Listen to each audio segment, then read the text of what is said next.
Oh, you reach safe, man. Yes, yes. Good evening, good evening, good evening. So good to see you all here this evening. It's 9 o'clock. It's Wednesday. It's time for Hope and Action Network's Friend of a Wounded Heart program. And we come to you every Wednesday at this same time.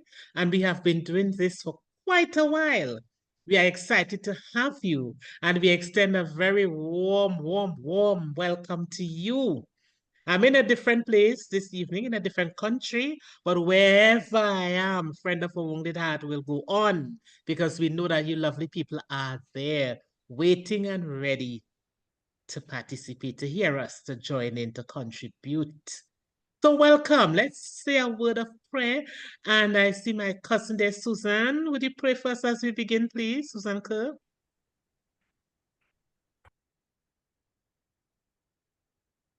Father in heaven, we are grateful for the opportunity to speak to you this evening. We ask, dear God, that you lead out in this discussion. We ask, dear God, that you will be with every person who is on the chat tonight and that the Holy Spirit will take full control of everything we do and say. It's my prayer in Jesus' name. Thank you. Thank Amen. you so much for praying for us. Akisha, girl, it's hot across here. How are you doing? How are you Hi, good doing? evening, everyone. I'm doing good. I'm doing well. Doing good on this end. How are you? I'm good. I'm good. I'm good. Got here safely and enjoying it. Very well. Mhm. All right. I hope everyone else is doing good as well. Thank you for joining with us again on another Wednesday evening. We're so happy to see you and so happy to have you with us. I think I'll just jump right into why we are here every Wednesday evening, right? So this program, A Friend of a Wounded Heart, is brought to you by Hope and Action Network, and we are on every Wednesday evening via the same login credential you use this evening. We are here ready to fulfill our vision as Hope and Action Network, which reads a better society built on strong foundations through the empowerment of everyone. So we really do hope that at the end of each session, including this one, that you feel empowered, that you feel like we are actually, contributing to a stronger and a better society, starting here in Trinidad and Tobago, and of course, we have representation in other places as well. So going along going to those places as well. All right. Mhm. Now we are on our 86th session. 86th Yes. session. We are Yes. counting down to the 100th session. So we are on session number 86. All of our sessions are recorded, and you can find them on Facebook. You can find them on YouTube. Just look for Hope and Action Network, and you're gonna Mm-hmm. find all of them. So just in case you'd have missed last week or any of the last few weeks, let me just give you a quick recap.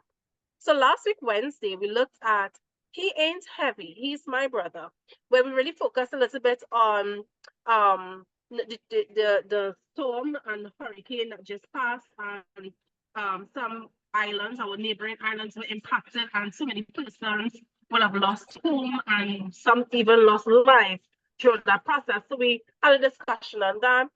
On the week before, we looked at Poverty is Not Hell Part 2. We had a Part 1 to that Poverty is Not Hell on June 5th. So if you missed that discussion on Poverty is Not Hell, either Part 1 or 2, you can feel free to go back and look at those sessions where we looked at, yes, poverty may be difficult, but it's definitely not hell. On June 19th, we looked at You Won, e-scammers online advertisements. So persons who are engaging in online relationships where they are actually not real, where persons are being so-called catfished, and persons calling or messaging, sending emails that you won some kind of prize that you clearly did not win. So just be aware of those. On the week prior to that, in our 82nd session, we looked at Dance with My Father. Again, that was in line with Father's Day. And I mentioned before, on June 5th, we looked at Poverty is Not Hell. But this evening, we are going to look at Watch Out, My Children. And I pass you back over to Dr. Ward, who will give us a little more detail on Watch Out, My Children. Thank you, Akisha. You always give us such a wonderful recap of what we've done so far. You know, as you were itemizing the sessions, I remember that I saw on Facebook, particularly when you spoke about the e-scammers and so on. I saw on Facebook this week where somebody was saying, I need help.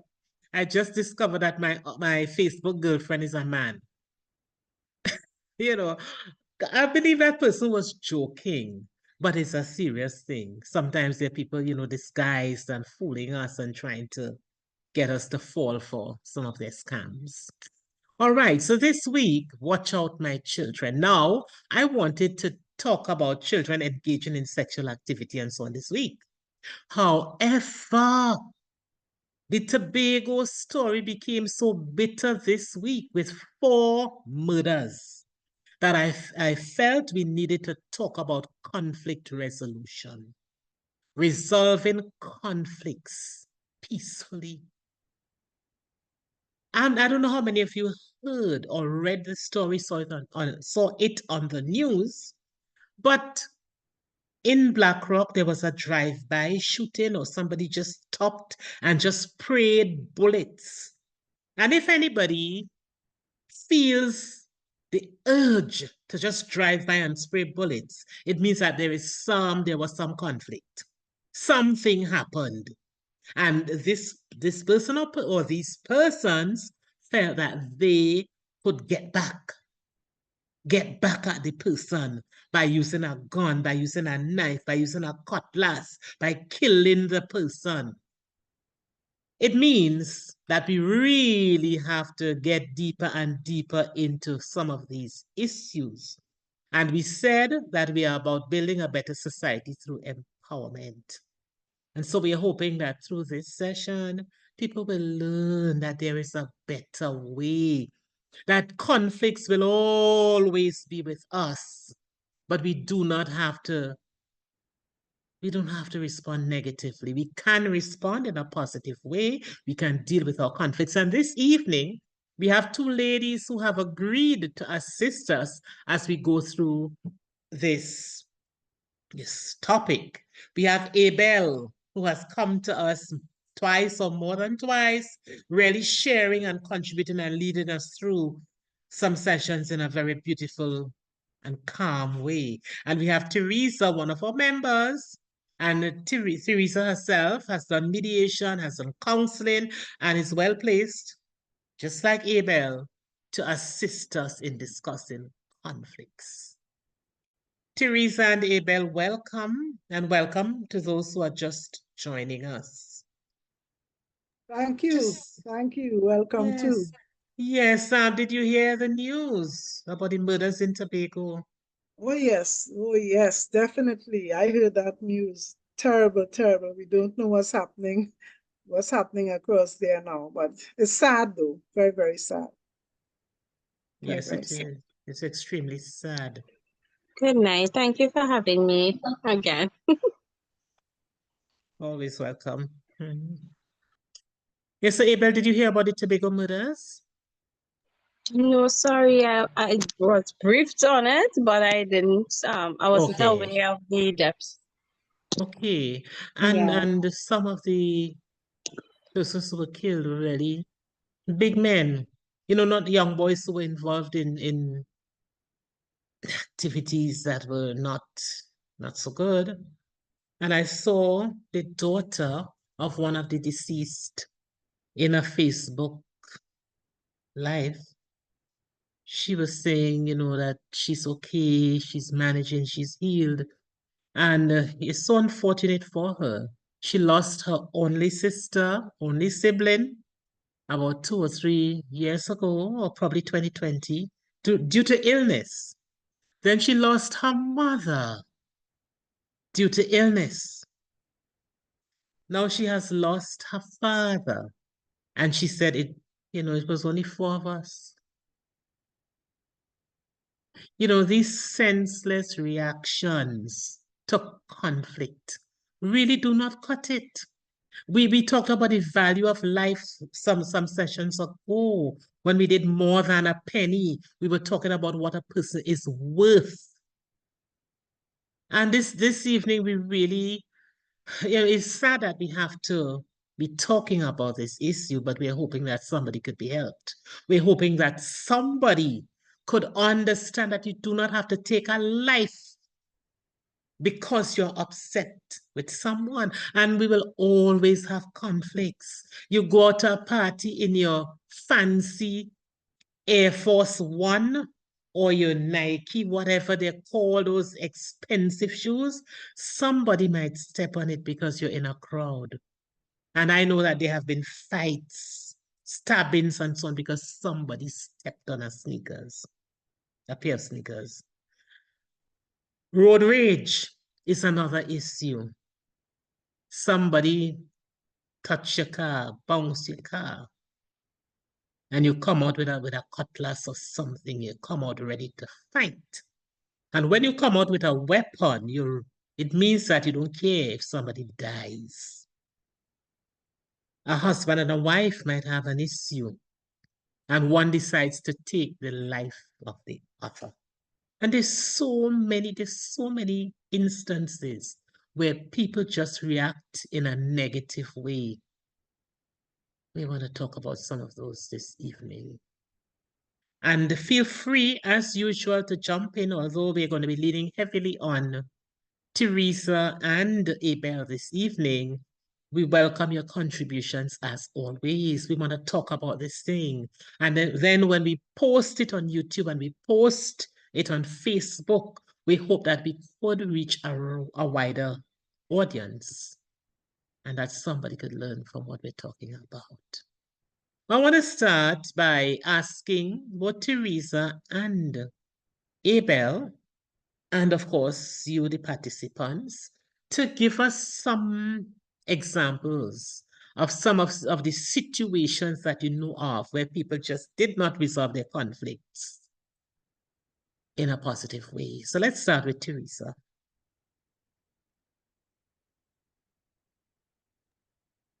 Well, good night, everyone. Good night, everyone. And thank you for that question, June.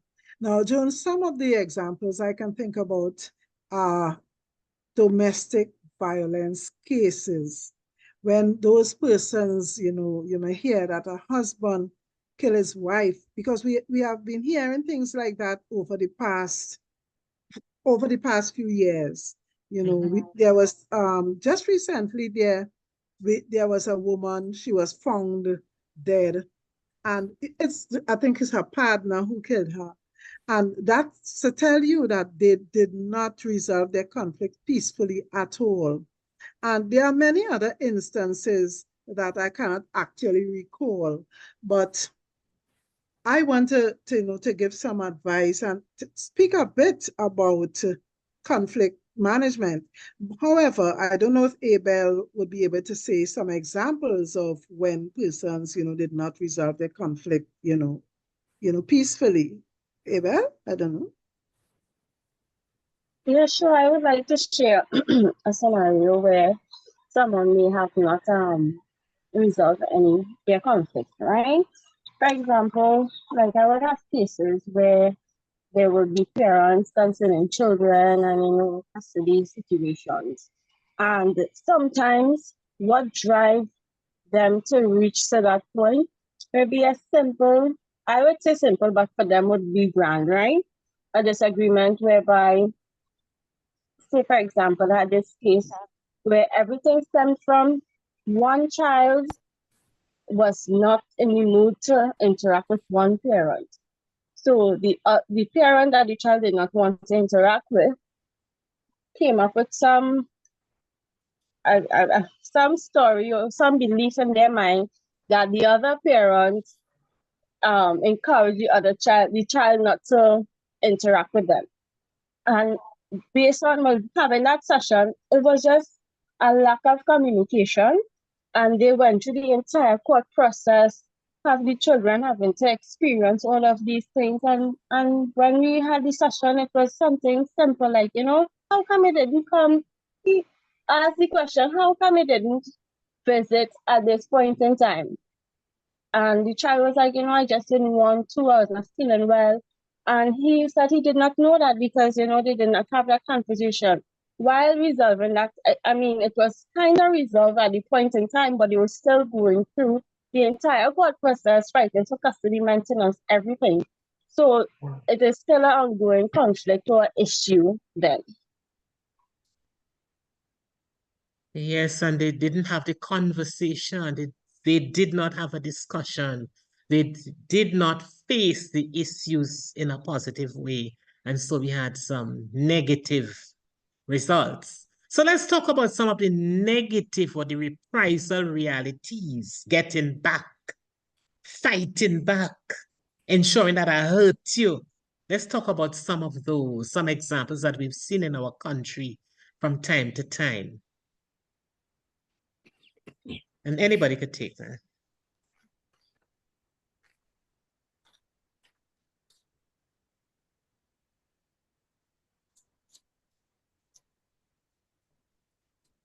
So we want to talk about some of the effects of poor conflict resolution. How did some people get back at the other person? What was done? We fell out and so we had to get back. And what did we do? I know in some instances, a public figure, his clothes were strewn at the side of the road. And I think a calypso came out of that. Putting your clothes in a garbage bag and throwing it out because we had a problem and we didn't resolve it well. And I'm saying even in situations where partners have to part ways, it should be done peacefully.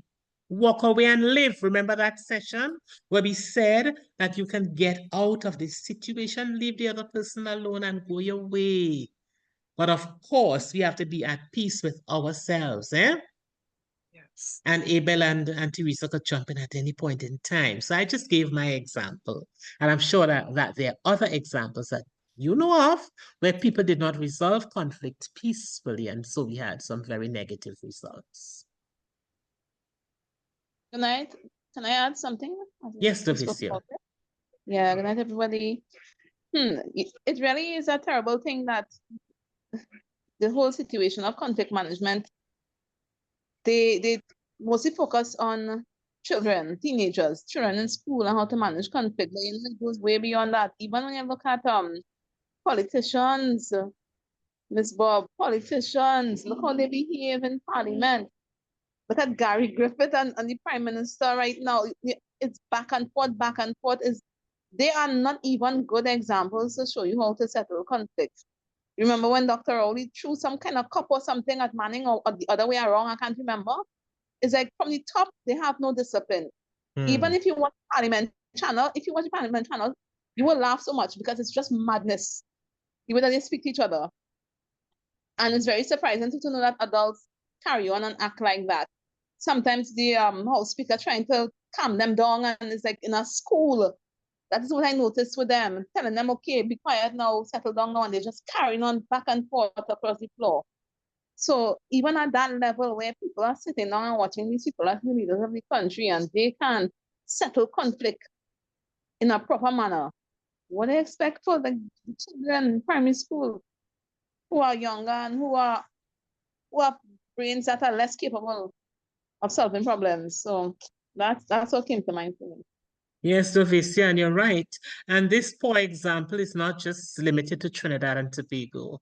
I have had the opportunity to listen and look at some parliamentary debates in some other Caribbean islands. Cheryl Adams, and it was just shocking to hear the leaders respond to each other in such disrespectful ways. And in some places, they actually fight through chairs.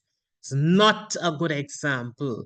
Everything that we do could impact the behaviors of those who are looking on. And so, Dovicia, I want to thank you for that contribution. So yes, some of those negative things and some, and then we blame the young people and we say they're behaving so badly. But sometimes we teach them those behaviors. We have to admit it. Sometimes we teach it to them. And if we want to build a better society, yes, we have to make that change. But over to Abel and Teresa. Hi, okay, there again, right? So to add on what Ms. Hag said earlier with the politicians, I don't know if anyone can remember during COVID, we relied on social media for a very long time. And it had lots of programs and whatnot. But in addition to the programs, I was streaming on Facebook and all the other different social medias. It had a time where anytime someone has some sort of conflict, they will come on a live and they will, for lack of a better term, lambaste other people by calling them out, saying negative things about them and whatnot. And when I return to work and engaging with the younger population, I observe that, hey, you know what? They are sounding just like the social media personalities from during that period. Exactly how they speak, exactly how they address situations. It's all about anger and letting them have it, to having some sort of revenge by laying out somebody dirty laundry in In it went public. as far as these personalities, some of them even died, was even murdered because of, I believe, because it would have been some sort of conflict. You would have embarrassed someone to the extent where they couldn't take it anymore. Not condoning the violence, just saying that this is the reality that we faced, and a lot of young people are facing, and a lot of young people are learning from in the schools. They are more angry. They are treating with situations with aggression. Okay, you tell me something, I'm going to fight you. You look at me the wrong way, I'm going to tell you something negative, and that is going to create an entire separation. My group don't like your group, and that's how the fighting and all of these dramas start. So it is true, the younger generation are looking at the adults, and not because you don't have a child means that you don't have to portray yourself in a respectable manner. They are looking at you, observing you, how you walk. I have no children, but I know I have a lot of young people that will look at me and look up to me. So when they see, we always in conflict. Anywhere you go, in your workplace, at home, in the grocery, driving in a car, you might experience some conflict. You have to know how to treat the situations because you have somebody there looking up at you, whether you have children or not. And that's just my little contribution on this point. Yes, Abel. And this evening we want to present some strategies a little later on, but we really want to pull apart this whole issue of conflict. And you said, you repeated, yes, we will always have conflicts. There will always be conflicts at the home, at the workplace, on the road, in the supermarket, in a party, everywhere. But we must be able to manage it. Yeah, and Teresa, I don't know if you want to jump in here, if any. Yes. I agree totally with Abel with what she said, because what is happening, persons are not taking time at all to analyze a situation before they act. What is really the issue? What is this issue? And another thing, what is the relationship between you and this other person? It could be a mother, it could be a friend, and what are you really feeling? These things they are not asking themselves, because these things are important so that they could be really have some self-awareness before they act. For example, conflict happens in the home, just as you said there, Dr. Bobb-Ward, just as you said. Now, for example, one of my daughters, I'm taking it straight home. One of my daughters and we had a discussion, and she wanted me to do something, and I did not agree. I told her I didn't agree. I know she was upset about it, but the way I spoke to her, I tried my best to explain why I did not agree. That simple disagreement is a conflict situation. I was not in favor. I showed her my points, and she showed me her points, and we still did not agree. And I, stuck my ground. And what happened? It didn't mean that I loved her 99%. No, the same 100%. And I know she loves me 100% still. And we live close by. The same night she came, she sent for me, oh, mommy, I made some akra and so on. I said, okay, great. I am happy that she didn't take whatever it is to heart and angry. The next day, she didn't call at all. And normally she would call me 2 or 3 times a day, talking all sort of things. I realized, that was just an olive branch, but she's still hurting and maybe in disagreement with what I said. But I made up my mind. This is my stance. When I realized the day was almost an end, I called her. I said, how is my darling daughter? How is my darling daughter? I said, you know how much years I stayed to make this big, big, big girl? And I just started laughing and saying all sorts of nonsense. I said, she vexed with me, boy. This, that. And she had to laugh. We laugh it off. Now, thank God, I haven't changed my point. I still have my point. But I want you to know that I love you still. I am not going to be going 2 days, 3 days. You vex with me, I vex with you. No, no, no, no, no. So we all have to look at things. We have to really analyze the problem. What is the relationship? Because sometimes when you keep that hurt inside of you, you keep that vexation, a good relationship could just spoil, could just spoil. And nobody says that we have to be like sheep and people take advantage of us. However, we don't also have to behave like sharks, aggressive, and be ready for war, be ready. No, because, there are a lot of disadvantages when we behave that way, So these are some of the things that we must be aware of, because then we wonder to ourselves, what happened, boy? We were so close. That was my friend. Or what happened? My daughter and I, we are vexed and so on. If I did not call her that day, who knows? I don't know, and I don't even want to find out if she was going to be vexed tonight. I don't want to know. What I want you to know, I love you still 100%. Before I hang up the phone, I said, I sent some kiss. I said, I didn't get it back yet. You have to send it back too. I said, and do it like you mean it. And, laugh. And that was it. So far, that's what, what I suggest. And we will talk as we continue. Yes, Teresa. And as you spoke about your daughter, it came to mind that sometimes we need a little time. When there's a conflict, sometimes we need time to deal with ourselves.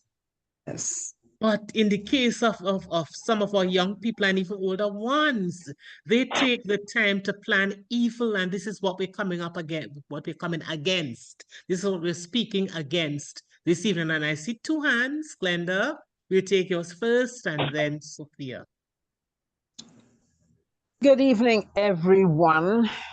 Joan, it's nice to see you. You look refreshed already. Missing you a lot, though. What I'm saying. I'll be back soon. I know. But I admire Mrs. Charles, who just spoke. Because that is something, as an onlooker, I don't have my own kids. I have my non-biological kids. And many mothers now, like the children make the mothers and the mothers men make the children. Mothers are allowing their children to run the show. But it is so heartwarming to hear Mrs. Charles say she stuck her ground. And even if daughter vex, she will realize this is mom, and I better take a second look at what mommy is saying. It's really nice to hear a mother say that she stood up for what she believes is right. And if many more mothers will do that, because even my girls will tell you, when I talk, they listen. If they disagree, Shan will say, I could talk now. And I will say, yes, you go ahead. But as Mrs. Charles said, you don't have to go down the road with them because you're afraid they vex with you. And I think, Joan, if a lot of mothers, I remember mommy told me a story of this young man whose mother used to let him do whatever he wanted. He ended up in prison.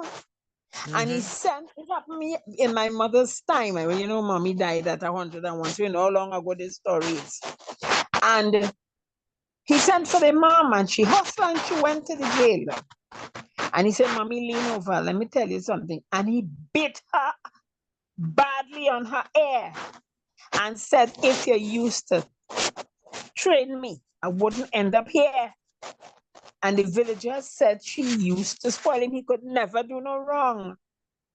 So I think this is why we're having these pressures now, you know, Joan. Parents are not parenting their children.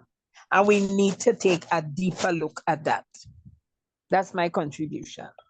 Thanks for your contribution. While Teresa spoke, I remembered once when I was acting in a play. I can't remember what the particular scene was about, but what I remember is that one of the characters said, "Love is all, my darling, love is all." And Teresa, despite disagreeing with her daughter, not holding the same position as her daughter, she continued to love her. I just wish we could inject it into people somehow, that you will have conflict, but hate should not enter the equation. Continue to love. And you see, what we need now is a taste of Jesus, you know, so that we will understand what love is and that we'll continue to love people despite what happens. I'll take you now, Sophia. Hi, good night, everyone. I believe like one of the root cause why conflict cannot be resolved even among the youths is, as you say, anger and unhappiness. Youths these days, some of the youths in society don't know what is happiness. And it starts also from the parents can take some blame because it have a certain generation, some generations where it is now a modern day society with the tablets and social media and the TikTok and or Instagram. So long time, what persons would have considered happiness, even in my era, you know, you go outside, you play skip, hopscotch, you could run about. Laughter. They say laughter is also a remedy, you know. So you able to laugh and these things, but look is we right now, August vacation, what we will also call, you know, the summer vacation. And I have 2 kids, and you're not even seeing children outside playing. You know, so where is the happiness? Where's the laughter? So when it is you grow up now and you reach the adolescence, you reach the teenage years, it's like you just have this anger within you because it has never been released in a form of laughter from when you were younger. So sometimes we as parents, we do things unknowingly because giving your child the tablet or just staying home and inside. But long time when we could have just gone out and play. You know, when you really check the day, how often within one day did I really see my son laugh? When last have I seen my son or daughter, you know, giggle? As I say, this is a remedy. So when they reach in school, it's like they're just angry. They just something, they interact with someone that gets them upset and they just lash out. All because there's pent-up anger within them that may not be caused, it didn't happen intentionally. But as I said, the laughter, the fun, the happiness was not there. So as parents, you know, parents need to be very intentional of making their children happy. And happiness is not just, as the other person mentioned, giving your child what they want, because they could end up dependent on how it's done. They could end up on the wrong side of the fence, end up in prison just doing what they want. But we need to be intentional in raising our children. And when they become youths, that this anger that they have inside, that you're asking yourself, how? What did I do? Where did I go wrong as a parent? Why is my child so angry? Why as soon as somebody just mash him or her, they just want to retaliate? Where did this anger come from? It comes from lack of happiness. What does it mean to be happy? Laughter is a cure for a lot of things. When last have we laughed? That is a de-stressor. So the youths are now of today, they are so stressed. It's a lot of schoolwork, especially when you reach teenager and you're even doing tertiary education. It's so much to do. And how can, as a teenager, how can I de-stress? We think stress is only for adults, but the youth also are stressed. And they now see themselves as releasing stress by lashing out onto others. And they tell themselves it will make them feel good, and they do feel good because that's a other avenue of letting out their stress. You know, they're angry, they shout, they hit, they do things. You know, some persons go to guns, and that's why they get involved into the wrong crowd because they're feeling a sense of happiness. But as I said, they don't truly understand what it is to be happy. And lack of happiness can really flow over to anger, rage, and they just stress. So that's my contribution. Yes, Sophia, thank you for your contribution. Sophia was making the point that the family has a role to play.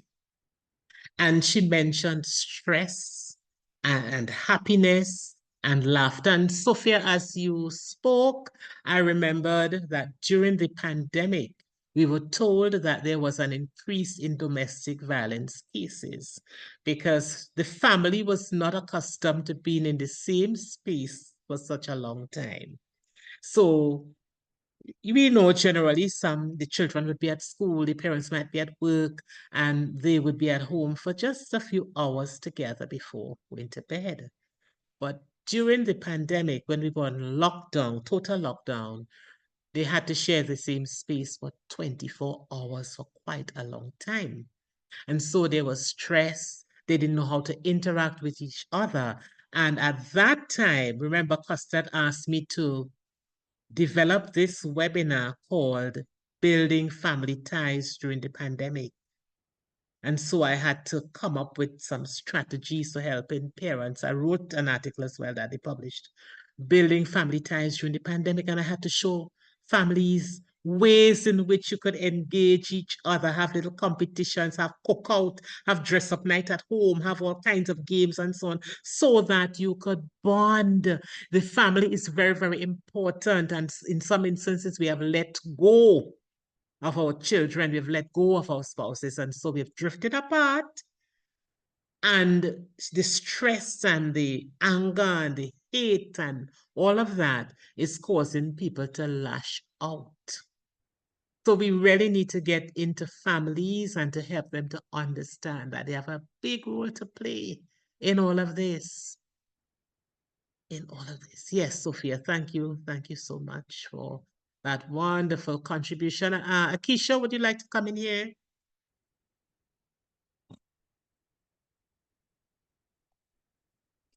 So while Akisha gets back to us, I'm here. yes. Hi. Yes, I wanted to find out if you wanted to come in here. And after you've come in, we want to talk about some of the consequences, some of the negative consequences of resolving conflicts in a not so positive way, in a negative way. Yeah. When we don't resolve conflicts in a positive way, what happens? What are some of the things that happen? Yeah. But you know, we're talking about watch out my children. So we're talking about conflict from the angle of, you know, young people, children.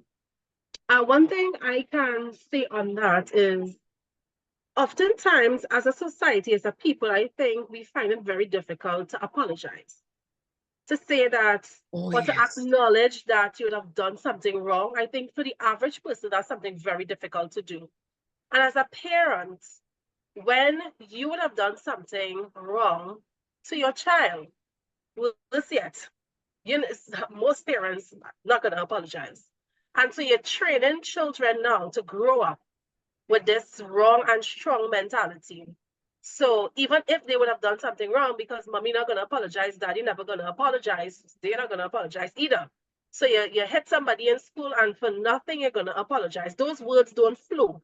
And if you don't practice using some words, especially like sorry and those type of words, it's gonna be very difficult to come out of your mouth when something happened, right? So because a lot of older persons find it very difficult to apologize when in a situation when they were wrong. You just see the reflection in younger people.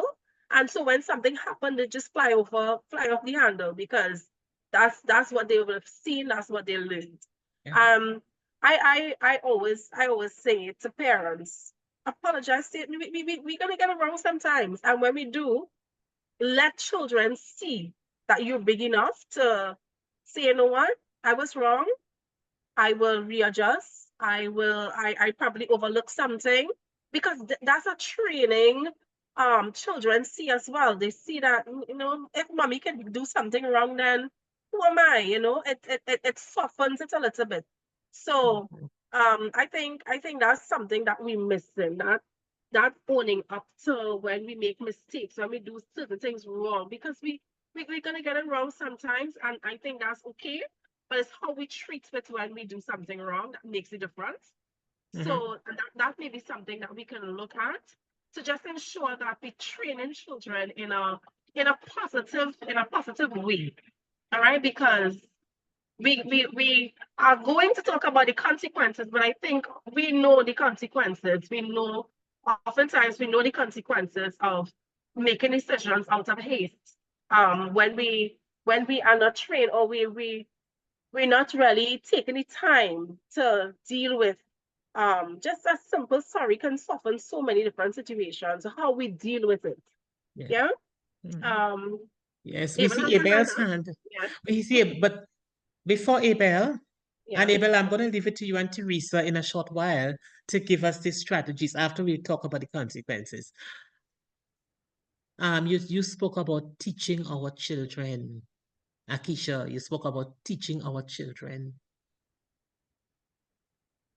Are we teaching our children to settle conflicts in a negative way when we expose them to all the cartoons that focus on revenge?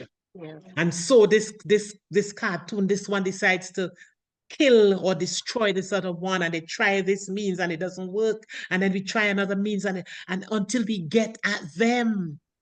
What are we teaching our children? Even some of the comedies that we will look at, we see people being unkind and wanting to get back at people and so on. So we might be doing one thing at home, and we are exposing our children to all the negatives on the TV as well. Abel, go ahead. Did Abel fall off? Oh, I just wanted to add Okay, good. that Miss James did made an amazing contribution, as well as Akisha. I think that when I provided counseling to youths and children, I used to always say, in Trinidad, we have three emotions: happy, angry, and mad. Right? I used to make it as a joke. However, with observing how children really analyze situations, I came to the conclusion that most people, the average person, does not know their true emotions, how they really feel. So sometimes you might be frustrated, and in frustration, the closest thing that you would do is be angry and lash out. You might say bad things, you might do bad things. For example, in a family setting, children learn what they see, not what you tell them. So you're at home, you come from work, you're angry because something happened in work and they brought it home. And because you are frustrated or annoyed, those are emotions that you are feeling, and it is valid.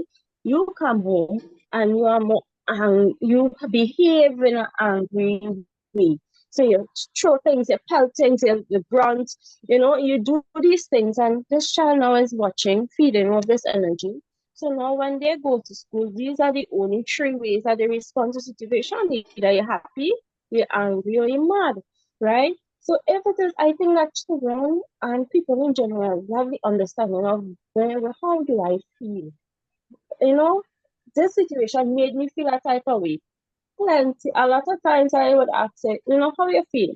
I feel that this person doesn't like me, and they don't really express how they feel. And it is because when you do not know how you feel in a situation, the easiest thing to go to is anger. And then and within anger, and you're not really analyzing the situation, you're going to act out negatively. If it is you don't really know and sit down and assess what happened and focus on the incident rather than the person. We sometimes, and most of us all the time, tie the incident to the person. Sometimes we have to separate it. So, for example, if I'm going in a party and I mash somebody's foot, this person who foot I just mashed, they're gonna say this person's a wicked woman. Why does she mash my foot? But it was an accident. I probably walked and somebody pushed me and I stumbled and stepped on that person's shoe. But the quickest thing to go to is anger and responding in a negative way. We live in a very hasty society. Even when it is to get a bad drive, somebody will come and try to cut you off on the road and all of these things. And I think that we need to take a minute to really assess how we are feeling, because we really don't know what is going on in other person's situation. So you just can't assume. So what I want to go at is that I just want to say something before I add that. Miss Charles would have said something very important with the situation with her daughter. Based on their relationship, she was allowed, or she basically resolved that conflict by, telling her daughter that she loved her despite standing her ground. She did not budge because she made a decision and she said, you know what, this is my point of view on it. She set her boundary in a sense in that situation. And because of this, they could have moved past that because love was most important. You are my daughter. We have that relationship, not everything that I will agree with. So that is a good way to resolve that conflict, right? And I think that is very, very important in conflict resolution, to know the dynamics of the relationship. But it can also be utilized when it's a stranger as well. But just understand how it is you're feeling and learn how to separate the person from the incident. Yeah? Yeah. Yes, Abel, with each contribution this evening, I'm seeing so many important points coming out. And Abel, you stressed over and over the importance of self-monitoring and understanding your own feelings, understanding your emotions. When I teach social skills and adaptive skills, I deal with the emotions using an emotions chart. The reason why I use the emotions chart is so that persons will understand this is what I look like. This is what happens to my face when I'm angry, or when I feel jealous, or when I am disappointed, or when I'm surprised. And with the emotions chart, you see what happens with the eyes and the cheek and the corners of the mouth and so on. And then we discuss how you breathe, and we discuss some of your physiological responses. Some of your responses are like sweating and feeling warm and all of that. And we actually let people look at themselves in a mirror and demonstrate some of those facial expressions. And that helps to slow a person when they have to react, because they begin to understand what their bodies are doing. They understand their feelings. They understand what they're likely to do. They understand their triggers. What makes me mad? And how do I react when I'm mad? And how can I deal with that? How can I temper that? How can I deal with myself so that I can respond appropriately? And maybe one night we can look at some emotions and our responses. But it's important for us to self-monitor. But it's coming up to 10 minutes tonight to 10 o'clock. And so we need to get down into some of these strategies. And I want to leave it to Teresa and Abel at this point. We know some of the consequences. We know that when we don't resolve conflict in a positive manner, it could lead to crime. We know about that. We could kill somebody, shoot somebody, chop somebody up, burn down somebody's house. And we see all of those things happening in society, not only in Trinidad and Tobago, but worldwide. And some of these responses are so gruesome. So we know that these things happen, but I want us to spend some time giving strategies for resolving conflict and perhaps discussing why some people do not resolve conflicts in a positive way. So I'm handing it over to you all at this point.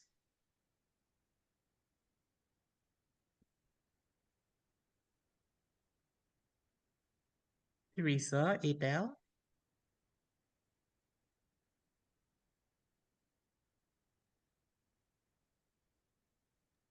Sorry, I actually thought I was on.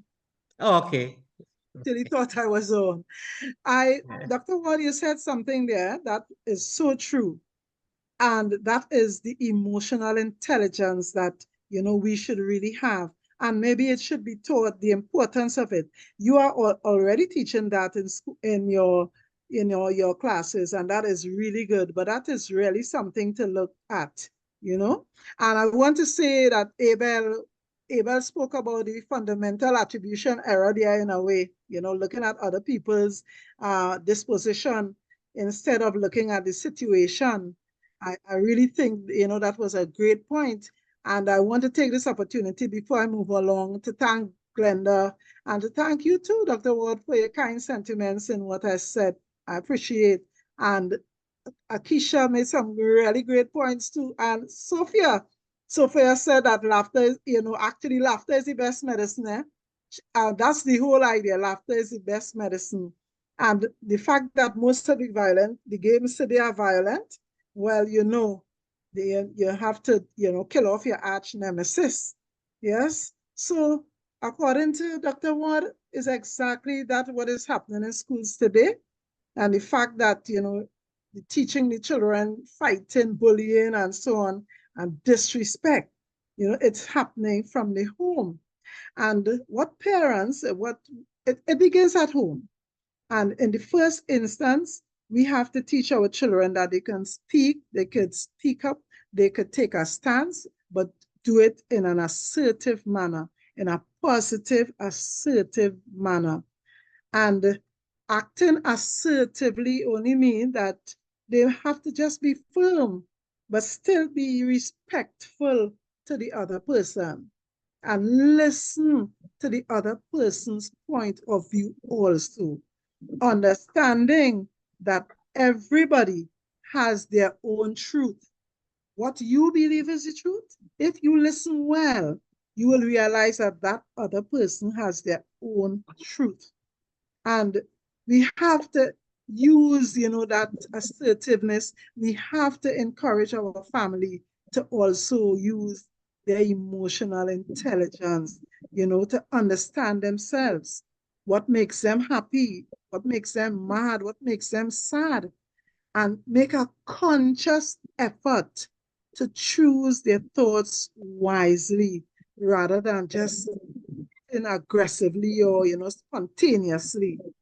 And another important thing is empathy. Using empathy, having empathy, putting yourself in another person's position before jumping on them. As I mentioned earlier, I made my stance with my daughter. I understand her point, yes. I could put myself in her shoes. However, I believe what I was saying was right.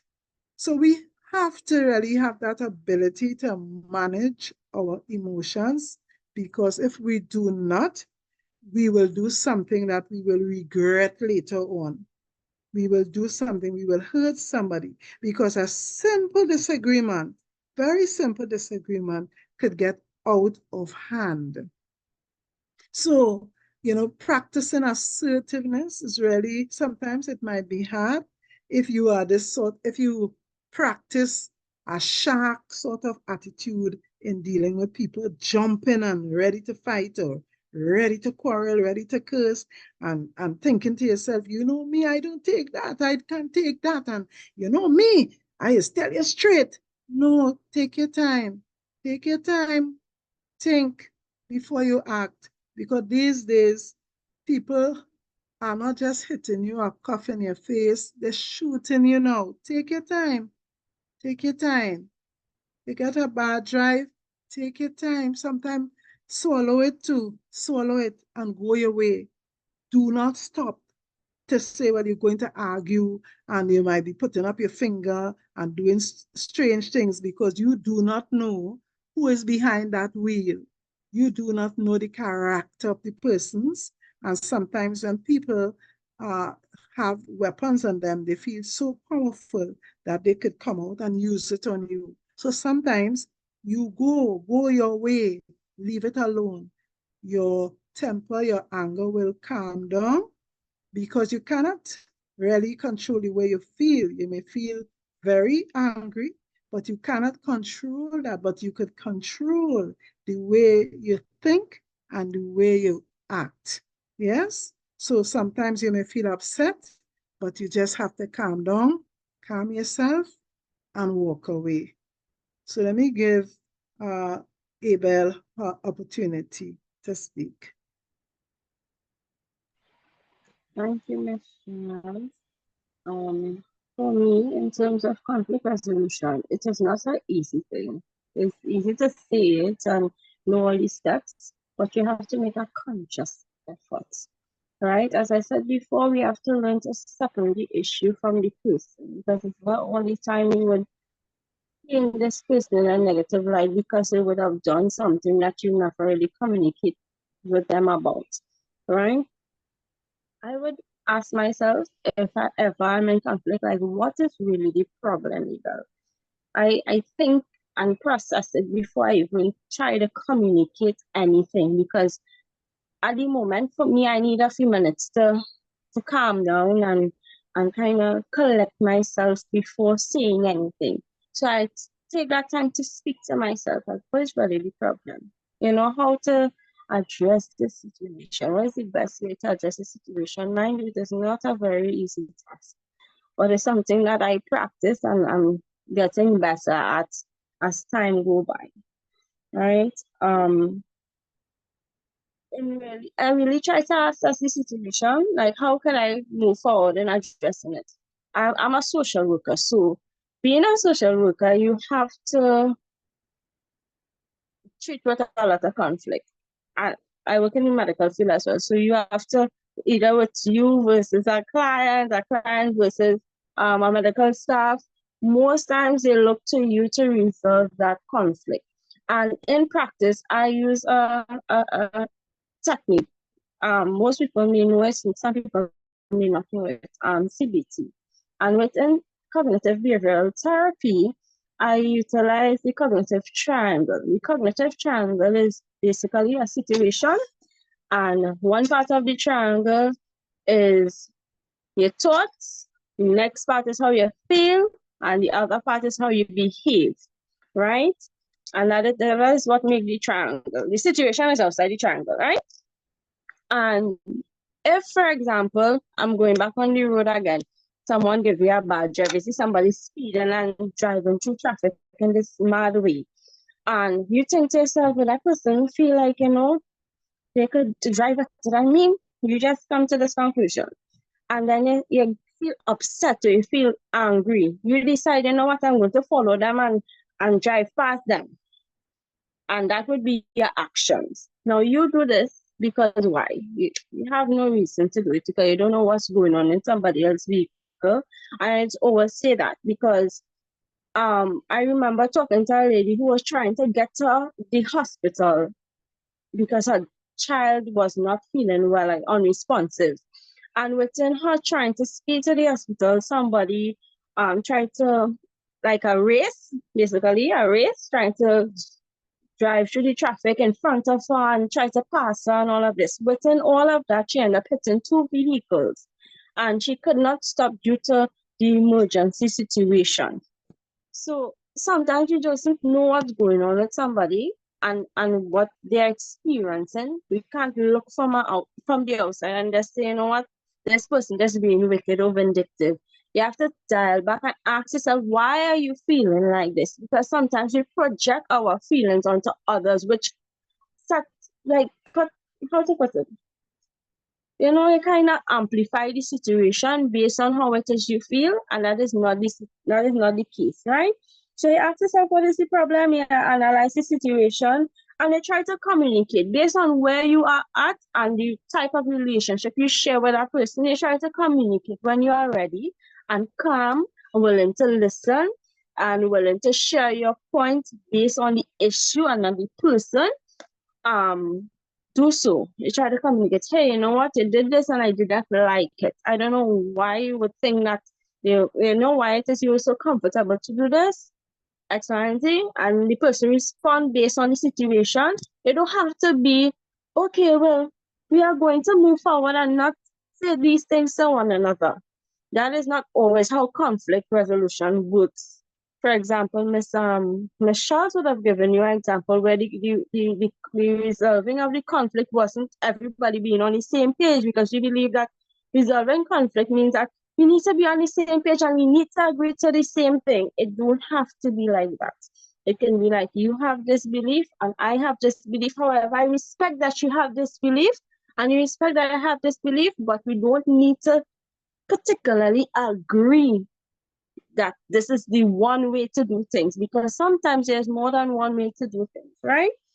And then you follow up and you have a conversation, just to say, how things going. I know that we had a little conflict the other day, and I had this opinion or this belief on the situation. What you think? So sometimes following up and having that conversation is very important, and we need to start to have more conversations rather than, you're telling somebody about the story and you're thinking negatively about the person, because most issues, especially in families and any relationships in the workplace, are issues that you can fix. From somebody outside coming in and hearing the situation, sometimes it makes things worse when it is you build on unhealed or unspoken traumas and situations. And that is what sometimes we are experiencing in the workplace and in our homes and any type of relationships, right? And that's it for my contribution.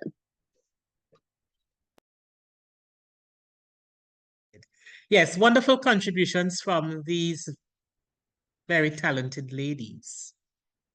Now, Abel and Teresa, my ability to respond positively depends on my ability to calm down. But what strategies can I use to calm myself in situations where I have become very angry, very upset? Tell us some things that we can do to calm ourselves. One of the first things I'll tell you to do is, it may sound cliche, take a deep breath. First and foremost, take a deep breath. Inhale through your nostrils, and you just take that deep breath really deep. We should be taking one now, practicing. Come on, let's go.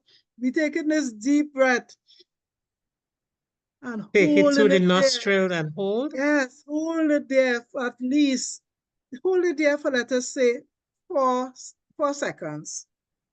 Right? We hold it and then we breathe out through our mouth for about 7 seconds. So take a longer period. When you tell people take a deep breath, they believe, well, you might see children sounding like that, No, that is not a deep breath. That is a panting, angry manner. So you take that deep breath and you take another one.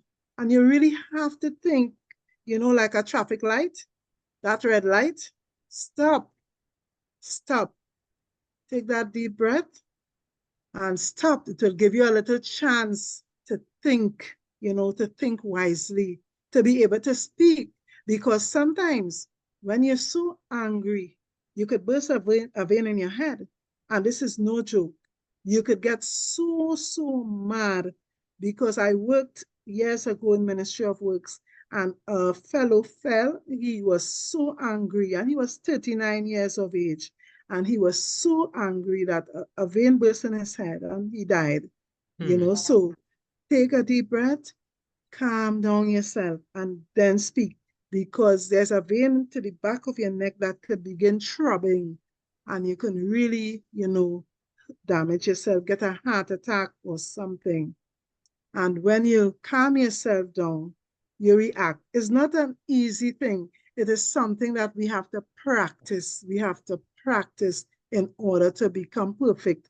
And I believe that most of us are not perfect with it, but we have to just keep on practicing. Once we live, we practice. Sometimes too, you have to walk away from a situation, walk away, because as they say, those who, you know, what fight and run away, they say fight and run away, but We no, live to better fight you another walk day. away.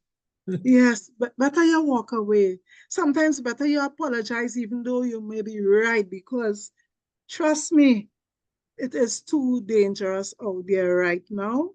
And also, you do not want to commit an act that you will regret. So sometimes you may be very well right, but according to the situation, you realize that this person may be seeming to be illogical. This person could be on drugs. You don't know what could be going on with this person. Apologize and go your way. You may live to see another day. So, and of course, when you're at home, there are a number of things that you could do in terms of imagery, you know, visualization and that positive thinking, you know, meditation and those type of things. You can do that in order to calm yourself down before you do something that you may regret. All right, thanks for that strategy, Teresa. Abel, do you have any other calming strategies that we can utilize? Miss Charles would have done a very good job in explaining most of them, but it also depends on where you are when you're experiencing some sort of conflict. I personally, if it is based on, say it's a client, I would explain to them, listen, I will need some time and I'm going to come back. And that is just for me to go outside, take a deep breath, go through my thoughts as to, you know, what's happening here. Or even if it is you're experiencing some difficulty, you could write it down, journal it, or even practice what is it you want to say to this person. So I know a lot of people who suffer with anxiety. When it is you're in conflict, it's hard for them to communicate openly and freely without feeling anxious. So it's good to practice what it is you want to tell the person in all the ways possible, and then approach the situation. And that is something I usually do, or I would practice. Okay, good. So we have the deep breath and we have the counting to 10 and visualizing something beautiful and thinking peace and so on. But the important thing is not to let the negative emotions take a hold of us. There's something I want to mention at this point. You know, sometimes when people experience conflict, they look for support from other people. And so they go to other people who will support their point of view, their anger, people who will encourage them to get back at the person. And I want you to speak to that, either Teresa or Abel, looking for support in places where we know we are going to be prompted to act negatively. That is a real serious case, because birds of a feather flock together. And if it is that the persons who are closest to you, they do not have any self-control, they can really give you bad advice. So I would suggest to persons, instead of going that way, seek a mediation office. There are a number of mediation centers in Trinidad. I'm not sure if there are any in Tobago. Yes, there are. There are, well, great, Yes. that's very good. And the services are offered free by the government, and persons should seek them out, because at least there will be a trained, a certified mediator there who could help to resolve the conflict. So instead of going to, if it is a family situation, you can still have it mediated. Just go into any office any day between the hours of 8 and maybe 4 and let them know, well, you're having a problem with so and so and so, and they now would call the other party. They will not demand that the other party come to the center. No, they will kindly ask the other party, because I worked there also some years ago, and I used to call other persons to come in. And most of the time, the persons will come in because they do not understand what mediation is all about. So when they hear that somebody came in and spoke and said something about them, they would think, what? Let me go down and explain and say my part. And they come in like that. But when they reach there, they will realize it's not like that. I was the intake officer, so I would be the first person after the security, and I would kindly, the intake officers will kindly, peacefully let you know there's an issue that, need to be resolved, and if you could kindly come in and explain, all the positive, all the benefits of the mediation. And in that way, persons will realize it's not what they're thinking. It's voluntary, so you have to be very kind to them and let persons know. So persons could feel free to go to the centers and try to see how they could work out whatever issue that may be bothering them at home, at work, wherever. Things that happen immediately on the road and so on, where they can't go to a mediation center to deal with that. But other things that can be resolved, like even in schools, I think the mediation, I advise people to take it to mediation, and according to mediation, talk it out instead of fighting it out and reaching to the courts or hurting somebody. Once it's not a situation of things like rape or violence, those type of things, they will not mediate. Once it has not reached that stage, they can go to the mediation center and see how it can be resolved peacefully. Okay. Thank you, Teresa. Thank you, Abel. I see Lynn has a hand up, but I just want to put Teresa and Abel on notice. I want a loving statement to our young people, and even the older ones who might find themselves on the wrong side of resolving conflict. I want you to prepare a statement for them while Lynn is speaking, so that we will close with your statement before we take Akeisha to do the final activity. So Lynn, go ahead, please. We're taking a brief statement from you, and we are going back to our professionals, okay, Teresa and Abel. Yes, good evening, everyone. And what I wanted to say is, according, now you're supposed to try and not be angry. Like if you're going to commission of affidavits or, certain things, because they will ask you, would you like some water to drink? Or you want a cup of tea? And the rage in you say no. And you're not owning anything. Everything one person say about you, they telling lie on you. And everything, in a case, a man or woman. And anything anybody say about the female, it's the God truth. And if you, at this point, I do not think you should seek mediation.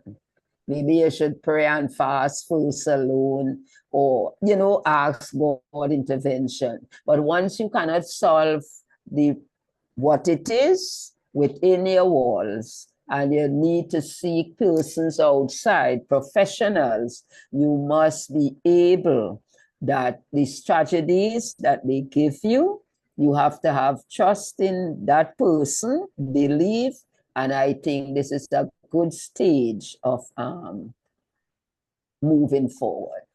Okay, thank you, Lynn. Thank you, You Lynn. are welcome. Teresa and Abel, talk to our young people. Give them some love. Give them some wise counsel. Well, I want to tell all the children that we love them. They are precious to us. They are precious to God. To put their faith in God, that God, even though things may not be going as they think, it should, that to put their faith in God, because He will be there for them. He said, suffer the little children to come unto me, and He will not leave them to suffer. They don't have to fight and kill each other. They don't have to do that. Just try to still be obedient to their parents, be respectful to their teachers, to their elders, and, put God first, and, all things will eventually work out for their good. Thanks, Teresa. Abel? I would say to the young people that, it is important to know how you are feeling in certain situations. Sometimes, you may not feel like people are hearing you, people care for you, people love you, but we do. We do love you all, young people, and we do care about you all. There are different services and stuff available to provide some sort of counseling and guidance. Childline, there's medical and social departments and stuff like that all over Trinidad, where you all can access certain services. You don't have to suffer alone in terms of how you are feeling and what the things that you're experiencing. Yeah, I reach out to the necessary services and, talk to the teachers and respect the teachers and respect the elders. We are adults that are here for you, like those in authority. That's it, sorry. Thank you, Abel. Thank you, Teresa. Before Keisha comes on, I take this opportunity to invite our supporters of Hope and Action Network to join us on Saturday, 31st August for our second annual church service. Last year, we attended the Church of Christ in Tobago. That was our first annual church service. That was on a Sunday. For our second church service, we are going to the Derby Estate Church on the 31st of August, 2024, for 9 a.m. So feel free to join us at that service. We really appreciate your support, and there's some of you who we don't know and we would like to meet. So plan to be with us on Independence Day. Forget the parade for just that day now and come be with us, yeah? In your red, white, and black, join us at Derby Estate Church. Akeisha, over to you. Good night, Unmute. Dr. Bob. Yes, Bishop Charles, how are you? Glad to see you on. Well, I listened carefully to all the presentations, and they were excellent. Just a brief report on what took place here in St. Vincent. I know you all got the news there. There were 5 confirmed deaths in the Grenadines. Many persons are still in shelters. Many are homeless. And I know a lot of people did not agree for them to have carnival. So we have carnival Monday, and well, it starts since Friday. But that is finished now, so they're calling for a prayer for the nation. They haven't set the date as yet. Okay. But I personally, I was not affected. Just a plum rose tree fell down. Lots of breadfruit fell from the tree. But thank the Lord, my house is intact because we just put on some brand new galvanized 2 months ago. So I want to thank the Lord for his divine protection. The only thing, our church roof at North Union, that was affected. Oh. Some galvanized were blown off. We couldn't have service on Sunday because the place was just flooded with water. I'll send you a video so you can look at it. I don't know if I sent you one, did I? I don't think so. Send it for me. Yes, so I can have Okay, a look. so there are lots of what we have to do at North Union Church. We're asking for your prayers for those who are on this network. I'm blessed by it. I also inform other people about it. I don't know how many persons are tuning in. You're doing a wondrous job. I commend you highly for your work. It will not be in vain. And all the ladies and men who are presenting, I thank the Lord for them. Yeah, thank you, Bishop. Thank you. And I thank God for protecting your property. Bishop's beautiful house is right on the edge, right on the sea coast, right overlooking the sea. And God protected it. The breadfruit fell and the plum rose tree fell. That's all right. But this breadfruit came from the tree. A lot of breadfruit fell off the tree. Okay. Mhm. It was a fearful situation, Doc. It was fearful to look at the coconut trees, how they were bowing down on next to my neighbor where they live. I thought it would have fallen on their houses, but the Lord has been good. So keep me in your prayers. I have lots of responsibility on my hand. Yes. They said that the hottest tea, not cocoa tea or bush tea or green tea, but responsibility. So have a Responsibility. restful That's night. right. That's right. Well, Hope I and love you Action all. Network. Hope and Action Network was able to send off some relief supplies, and I thank Okay. the members who contributed. We are our brother's keeper. Yeah. Thank you, thank you, thank you. Yes, Bishop. All right. Okay, Akisha. All right. So I want to thank both Dr. Charles and Abel for taking up this evening's session and really giving us some guidelines and something to take away with this whole topic of watch out, my children. So some points to note, and it was repeated throughout this entire session. Conflict will always be among us. We'll always have conflict. So just be mindful of how you deal with that conflict. Be angry and sin not. All right? There is always a better way. You would have heard of the better ways through the two presenters that we had this evening, which really gave us, walk us through the process of what we can do when we encounter conflict, both in a controlled environment and environments where we have no control over the conflict that's taking place. We must help each other. And in programs like these, we're hoping that we would have helped somebody along the way to how to deal with when you're going through a situation of conflict. And we must, most important, respect each other. All right? Always remember that Jesus is the friend of a wounded heart. So reach out to the friend of a wounded heart. Remember, we are on every Wednesday via the very same login credential you used this evening to log on, to invite a friend.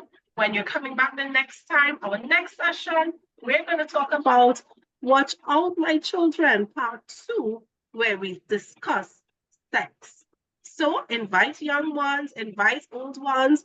Let us have a discussion on Watch Out, My Children, Part 2. I want to thank everyone again for logging on, for being a part of this program, for being a part of the discussion.